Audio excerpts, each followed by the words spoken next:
ኦኬ እንደምን አደራችሁ እንዴት ዋላችሁ ተማሪዎች ባለፈው የዛግዌ ስርወ መንግስት ወደ ኢትዮጵያ ሂስትሪ ነው አሁን ለብቻው መንገባውና የዛግዌ ስርወ መንግስት እንደወደቀና የሰለሞናዊ ስርወ መንግስት እንደተመለሰ በይኩኖ አምላክ አይተን ነው አሁን ሰለሞናዊ ስርወ መንግስት ከ1270 ጀምሮ እስከ 1855 ያለው ሜዲቫል ኢትዮጵያን ታሪክ የሚባለው ነው ሙሉ በሙሉ ካቨር የምናደርገው ማለት ነው። በዚህ መሰረት በቀደም ተከተል እንሄዳለን። ያንን አንረሳም ማለት ነው። የዛግዌን ስርወ መንግስት በመጨረሻዎቹ የዛግዌ ነገስታቶች የላሊበላ ልጆች ናኩቶ ለአብና ይትባረክ መካከል ፓወር ስትራግል መኖሩ ፈርታይል ግራውንድ ስለፈጠረለት የተመቻቸ መንገድ ስለፈጠረለት ይኩኖ አምላክ ዘላስት ኪንግ የነበረውን የመጨረሻውን የዛግዌ ስርወ መንግስት ዳይናስቲ ንጉስ የነበረውን ይትባረክን ጋይንት ላይ ገሎ ሰለሞናዊ ስርወ መንግስትን መለስኩት ከሚለው ነው የምንጀምረው ማለት ነው። አሁን የሚጀምረው እሱ ነው ሪስቶሬሽን ኦፍ ሰሎሞኒክ ዳይናስቲ ብሎ ማለት ነው። The Zagwe dynasty in 1270 due to the opposition from the Ara region, southern Wollo and northern Shah አካባቢ ኦፖዚሽን ተቃውሞ በመድረሱ ምክንያት ይኩኖ አምላክ ወደ ስልጣን እንዲመጣና ምን ብሎ አወጀ ብለናል። I restored Solomonic dynasty ሰለሞናዊ ዳይናስቲ ሰለሞን የሚለው ምንድነው የሚለውንም አብረን እናያለን። ይሄው እዚህ ላይ ምን ይላል? ይኩኖ አምላክ founded the new dynasty he was not the founder, he was the restorer. ይሄው ፋውንደር ሳይሆን ፋውንደድ የኒው ዳይናስቲ ክሌሚንግ ቱ ቢ ሪስቶረር ይሄው እዚህ ጋር ቁጭ ብሏል። ዘ ኤንሸንት አክሱማይት ላይን የአክሱማይት ላይንን በጠበቀ መንገድ የሰለሞናዊ ስርወ መንግስትን መለስኩት አለ። የሰለሞናዊ ስርወ መንግስት ከየት ነው የሚነሳው? ከንግስተ ሳባ ጋር ያለው ሌጀንድ ነው። ሚኒሊክ ዘፈርስትን አርግዛ ከጠይቡ ሰለሞን መጣ ሚኒሊክ ዘፈርስትን ወለደች። የአክሱማውያን ነገስታቶችና የኢትዮጵያ ነገስታቶች ከይኩኖ አምላክ እስከ ንጉሱ ዘመን እስከ ኃይለ ሥላሴ ያለው ማለት ነው ምንድነው ብለው የሚያውጁት የሰለሞናዊ ስርወ መንግስት ላይነን። ይኩኖ አምላክም ራሱ አንዱ ሌጂቲሜት ስልጣኑን ኦፊሻል ለማድረግ ድጋፍ ለማግኘት ወይም ህጋዊ ለማድረግ የተጠቀምበት ምንድነው የዘር ግንዱን ከመጨረሻው የአክሱም ንጉስ ከነበረው ከድልናኦድ ጋር የሱን ዘርያ በማያያዝ አያም ዘ ራይት ሶሎሞኒክ ዳይናስቲ ዲሴንደንት ነኝ ትክክለኛው የአክሱም ወይም የሰለሞናዊ ስርወ መንግስት ተከታይ ነኝ ኦር ዲሴንደንት ነኝ የነሱ ዝርያ ነኝ ብሎ ማወጁ ነው። ሶ ይሄ ሌጀንድ ነው በኢትዮጵያ ሌጀንድ ነው ሰለሞናዊ። ለዚህ ነው ሰለሞኒክ ዳይናስቲን እዚህ ጋርም ስናየው በኮቴሽን የተቀመጠው ቢኮዝ ኢት ዋዝ ሌጀንድ። ይሄ ዘመን ከ1270 እስከ 1855 ዋት አይ ኮል ምን ቅድም ያልኳችሁ ይሄ ሜዲቫል ኢትዮጵያን ታሪክ ነው። ምክንያቱም 1270 የኤንሸንት ኢትዮጵያን ሂስትሪ የሚያልቅበት ነው። ኢትዮጵያ ሜዲቫል ፔሪድ በመባል ይታወቃል። ይሄ ፔሪድ ናው አፍተር ዘ ሪስቶሬሽን ኦፍ ሰሎሞኒክ ዳይናስቲ በይኩኖ አምላክ ማለት ነው። በይኩኖ አምላክ ሰለሞናዊ ስርወ መንግስት ከተመለሰ በኋላ ምን መልክ አለው የሚለውን እናያለን። መጀመሪያ ሌጂቲሜሲን እንይ። ሌጂቲሜሲ ኤንድ ክብረ ነገስት ህጋዊነትና ክብረ ነገስት ስለ ሰለሞናዊ ስርወ መንግስትን እና ስለ ንግስተ ሳባ ማብራሪያ የሚሰጥ ነው። ቱ ጀስቲፋይ ዘር ሩል ይኩኖ አምላክ ፎሎወርስ ዩዝድ ዘ ሌጀንድ ኩዊን ሼባ የንግስተ ሳባ ሌጀንድ ይጠቀማሉ። ኤንድ ኪንግ ሰለሞን አዚዮ እንደምናውቀው ይህን ነገር ሳትሰሙትም አታውቁም። ኢንፎርማሊ ሳትሰሙት የምትቀሩ አይመስለኝም። ንግስተ ሳባ ለጠቢቡ ሰለሞን ስጦታ ይዛ ሄደች። ከዛ ስትመለስ ሚኒሊክ ዘፈርስት የሚባለው ሌጀንድ ነው ወለደች።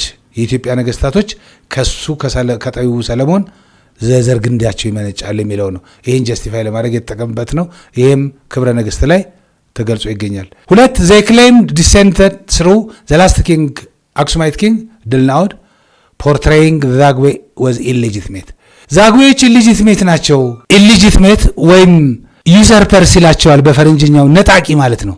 አሁን ስልጣን ነጥቀው ነው ከመጨረሻው የአክሱም ንጉስ ከድልናኦድ ቢንግዛር ኩሽቲክ ማለት ነው። ሌላ ነገር የለውም። ከሌላ ጋር እንዳታገናኙት። ኩሽቲክ ስለሆኑ ዛግዌዎች የዛግዌ ነገስታቶች አገዎች ስለሆኑ ኩሽቲክ ስለሆኑ ብቻ ነው ኢሊጂትሜት ስልጣን ነጣቂዎች ናቸው። እኔ ግን ይኩኖ አምላክ ስልጣኑን በሚገባይ መልክ መልሼዋለሁ ብሎ ሰለሞናዊ ስርወ መንግስትን መልሻለሁ ብሎ አወጀ። ይህ አዋጅ ኢን ዘ 14th ሴንቸሪ ክብረ ነገስት በሚባለው ወይም ግሎሪ ኦፍ ኪንግስ በፈረንጅኛው ወይም ክብረ ነገስት በሚባለው ተገልጾ ይገኛል። አንቲል 1974 እስከ ንጉሱ ድረስ ቅድም ብላ ብያችሁ እስከ 1974 ኃይለ ሥላሴ እስከወረዱበት ድረስ የኢትዮጵያ ነገስታት በሙሉ የሰለሞናዊ ስርወ መንግስት የዘር ግንድ ያላቸው ናቸው ተብሎ ይታመናል። ቤዝድ ኦን ዋት በመሰረት ንግስተ ሳባ የነበረውን ሌጀንድ መሰረት በማድረግ ዛግዌ ከወረደ በኋላ የሜዲቫል ነገስታት ከይኩኖ አምላክ ጀምሮ ምን አይነት መልክ ነበረው የሚለውን አናያለን። አንዱ ሮቪንግ ካፒታል ነው። ሮቪንግ ሚር ሞባይል ማለት ነው። ሙቪንግ ፍሮም ፕሌስ ቱ ፕሌስ ማለት ነው። ይኸው እንደዚህ ብሎ ያስገልጸዋል። አንላይክ አክሱም ወር ላሊበላ ዘ ሜዲቫል ስቴት ሃድ ኖ ፐርማነንት ካፒታል አንቲል 1636 1636 ምንድን ነው? ጎንደር የተመሰረተችበት በፋሲል ነው። እስከዛ ዘመን ድረስ እስከ 1636 ዘመን ድረስ የመካከለኛው ዘመን የኢትዮጵያ ነገስታት ቋሚ ዋና ከተማ አልነበራቸውም። ንጉሱና ኦፊሻሎቹ ባለሟሎቹ ማለት ነው ዘይ ሙቭድ ፍሮም ፕሌስ ቱ ፕሌስ ከአንዱ ቦታ ወደ አንዱ ቦታ ከአንዱ ቦታ ወደ አንዱ ቦታ እየተንቀሳቀሱ ነው። ይሄ መኖሩ ሞባይል ካፒታል መኖሩ ብዙ ጥቅም አለው። አንደኛ በቀን የሚያስፈልጋቸውን ነገር የሚያነዱትን እንጨት ጨምሮ እንዲያገኙ ያስችላቸዋል። ሁለተኛ ይህን ሰፊ ግዛቶችን በቀላሉ ሊቆጣጠሩ ያስችላቸዋል። ሶስተኛ ሊነሳ የሚችል ማንኛውንም ፖቴንሻል ሪቤሊየን ማለት ነው ፖቴንሻል ሪቤሊየን ማስወገጃ ያገለግሉበታል። ይኸው ካፒታልስ ሙቭድ ቱ ኦብቴንድ ፍሬሽ ፕሮቪዥን ማለት ዴይሊ ኒድ ማለት ነው። በዚህ ፋየርውድ ኤንድ ስቴይ ኒር ፖቴንሻል ሪቤሊየን ሳይትስ ቱ ሜንቴን ኮንትሮል። አሁን በሌላ አነጋገር ይኸው ማለት ነው ሰፊ ግዛታቸውን ለመቆጣጠር ያስችላቸዋል። ሁለተኛው ፊውዳሊዝም ርስት ኤንድ ጉልት። በዚህ ዘመን የነበረ የፊውዳል ዋነኛው ፊውዳሊዝም ርስትና ጉልት ሲስተም ነው። ርስት አንድ ሄሬዲተሪ ራይት ቱ ላንድ ነው። ከዘር ወደ ዘር የሚተላለፍ አባት ሲሞት ለልጅ የሚተላለፍ የመሬት ይዞታ ወይም ስሪት ይሉታል በአማርኛው። ቱ ዘ ፋሚሊ ኦር ክላንስ ቤዝድ ኦን አንሴስተሪ ከአባት ወደ ልጅ ከልጅ ወደ ልጅ ልጅ ማለት ነው። ጉልት ግን የመሬት ይዞታ መብት አይደለም። ዘ ራይት ግራንትድ ባይ ዘ ኪንግ መብቱ በማን ነው የሚሰጠው? በነገስታት። ምን ለማድረግ? የሚከተሉትን ኮሌክት ትሪቢዩትን በምን ግብር መሰብሰብ በምን በአይነት ከሚያመርቱት ግሬን ይሁን ካትል ይሁንም ሃኒ ይሁንም ከርስት ኦነርስ ርስት ካላቸው ሰዎች የሚሰበሰብ ነው። 3 ዘ ባለጉልት ኦር ኦነር አክትድ አዝ ጀጅ እንደ ዳኛም ይቃጠዋል። አስተዳዳሪም ነው። ሚሊተሪ ሊደር ነው። አሳይንድ ቱ ዘ ሪጅን ኢን አዲሽን ወታደር ይመለምላልም ይመራልም ባለጉልት ሆኖ ከተሾመበት አካባቢ ማለት ነው። ሶ ባለጉልት እና ርስት ከፍተኛ ልዩነት አላቸው። ርስት ላንድ ሆልዲንግ ነው፣ የመሬት ይዞታ ስሪት ነው። ባለ ርስት ግን በመንግስት የሚሾም ኦፊሻል ነው። ምን እንዲያደርግ?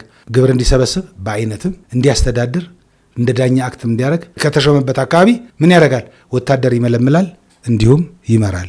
አዘር ቬሪ ኢምፖርታንት ነገስታቶቹ በመካከለኛው ዘመን ያሉት የነበሩት ፖሊጋመስ ናቸው። ሃቪንግ ሞር ዛን ዋን ዋይፍ ማለት ነው። ከአንድ በላይ ሚስት አላቸው። ስለዚህ አባታቸው ሲሞት ወንዶች ከሆኑ እኔ ነግስ ሊዋጉ ነው። ስለዚህ ይህን ሰክሴሽን ፕሮብሌም የሚፈታ ብቸኛው አምባጊሸን ነው። ሮያል ፕሪዝን ፕሌስ ነው። አሁን ግሸን ማርያም ያለችበት ቦታ ነው። የነገስታቶች ልጆች ወንዶች ከሆኑ ምን ይደረጋሉ ማለት ነው? ቤተ ክርስቲያን ትይዝና አምባጊሸን ተልከው ይቀመጣሉ። ምን ታሰሩ አይደለም የሚባሉት። በዛ በዘመኑ ቋንቋ የቤተ ክርስቲያን ትምህርት እየተማሩ ይቆያሉ ነው የሚባሉት። እዛ ይቆዩና አባታቸው ሲሞት አንዱን ቤተ ክርስቲያን ታመጣና ታነክሰዋለች፣ ሌላው ህይወታቸውን በሙሉ እዛው ይጨርሳሉ ማለት ነው። ሳክሴሽን ፕሮብሌምን ትልቅ መፍቻ ተደርጎ ያገለግል የነበረ አንዱ ንጉስ ከሞተ በኋላ የሚቀጥለውን ንጉስ መፍቻ ብቸኛው አምባጊሸን መሆኑ ነው። ፎሎዊንግ ይኩኖ አምላክስ ዴዝ ኢንቴንስ ፓወር ስትራግል ኦከርድ ቢትዊን 1294 and 1299 ሳክሴሽን ፕሮብሌም ፓወር ስትራግል እኔ ነግስ ማለት ነው።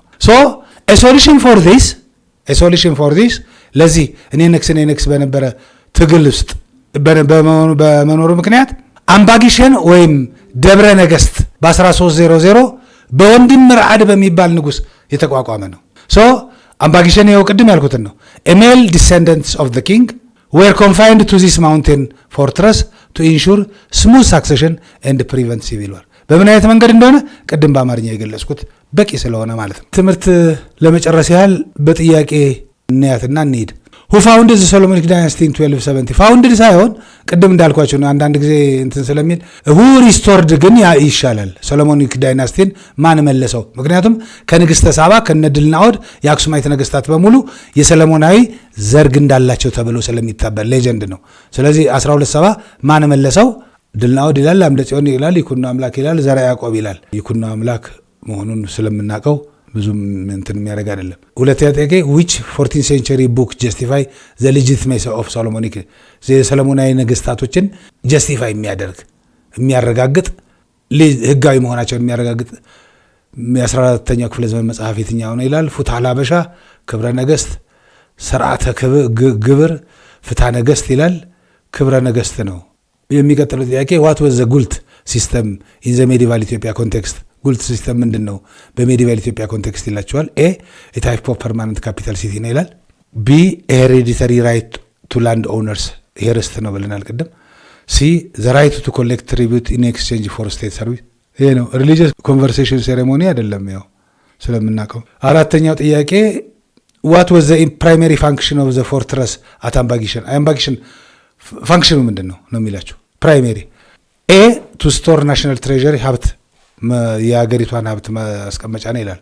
ቱ አክት አዝ ሚሊተሪ ትሬኒንግ ካምፕ ነው ይላል። ቱ ሃውስ ኦፍ ሮያል ዲሴንደንትስ ኤንድ ፕሪቨንት ሰክሴሽን ስትራግል፣ ቅድም ያለው ማለት ነው። ቱ ሰርቭ አዝ ሞናስተሪ ፎር ኤግዛይል ሞንክስ። አሁኗም በዚሁ እንጨርሳለን። ከረፍት በኋላ እንገናኛለን ባይ